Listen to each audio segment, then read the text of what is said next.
Hi, so this question is from JAM 2021 linear transformation का matrices का question है।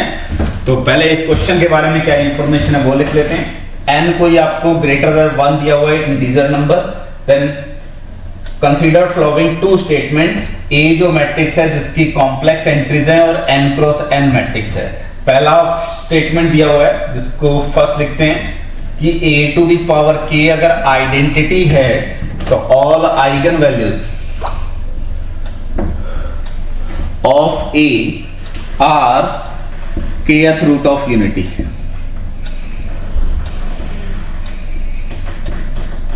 ठीक है, तो क्वेश्चन का अगर मीनिंग समझाओगे तो क्वेश्चन बड़े इजीली सॉल्व हो जाएगा।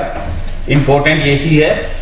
सेकंड में इसका कन्वर्स दिया हुआ है, if all eigen values are some kth root of unity then a to the power k को हमें वेरीफाई करना है कि आइडेंटिटी होगा या नहीं होगा। अब इंपॉर्टेंट चीज क्या है, कौन कौन सी टर्म्स यहाँ क्वेश्चन में यूज हो रही हैं वो पता होनी चाहिए। kth रूट ऑफ यूनिटी यानी कि लैम्डा अगर a की आइगन वैल्यू है तो lambda to the power k should be 1 होना चाहिए, तो lambda is kth root of unity होगा।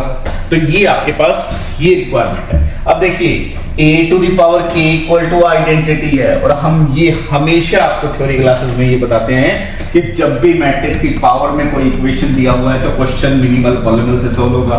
तो a to the power k identity है, तो अगर मैं px एक पॉलिनोमियल बनाता हूं which is x to the power k minus 1, तो p ऑफ a क्या हो गया, 0 हो गया, यानी कि ये पॉलिनोमियल a को एनिलेट कर रहा है। तो मिनिमल पॉलिनोमियल की प्रॉपर्टी से minimal polynomial of this a divides हो जाएगा x to the power k minus 1 को।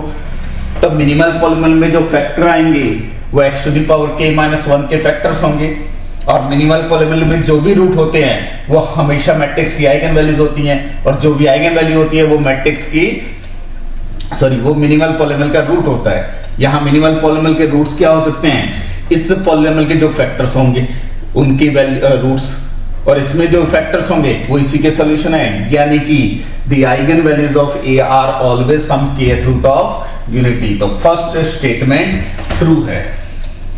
अब अगर आइगन वैल्यू कुछ kth रूट ऑफ यूनिटी है तो जरूरी तो नहीं है कि a to the power k equal to i आ जाए। फॉर एग्जांपल अगर मैं सिंपली a को ले लेता हूं 1 1 0 1, ये मैट्रिक्स पिक कर लेता हूं, इसकी आइगन वैल्यू 1 1 है क्योंकि ये अपर ट्रायंगल मैट्रिक्स है।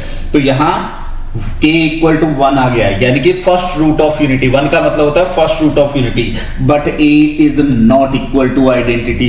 तो जो सेकंड स्टेटमेंट आपको दी है उसको अगर रीड अप करेंगे तो वो क्या कह रहा है, अगर a की जो आइगन वैल्यू है वो कुछ kth रूट ऑफ यूनिटी है for some k, then a to the power k is identity. मैंने ये एग्जांपल लिया, यहाँ a की आइगन वैल्यू जो है वो फर्स्ट रूट ऑफ यूनिटी है, यानी कि k इक्वल टू 1 है, but a not equal to identity. तो this is the counter example for second statement. तो first statement is true, second statement is false. तो जब भी क्वेश्चन करना है तो आपको ये डिसाइड करना है कि अगर फॉल्स है तो उसका काउंटर एग्जांपल कैसे बनाना है, और अगर स्टेटमेंट ट्रू है तो ये नहीं कि 3 ऑप्शन डिस्कार्ड कर दिए या ऑप्शन खत्म हो गया तो बाकी छोड़ दोगे। ऑप्शन अगर ट्रू है तो ट्राई करिए कि ऑप्शन का प्रूफ आपको मिल जाए। ठीक है, यहाँ एक्यूरेसी बहुत बेटर हो जाएगी अगर ये प्रोसेस यूज करोगे। अगर आप सिर्फ डिस्कार्ड करना स्टार्ट कर दोगे तो चांसेस है कि आप एग्जाम में बैठ के 3-4 क्वेश्चन गलत करने के चांसेस पूरे हो गए।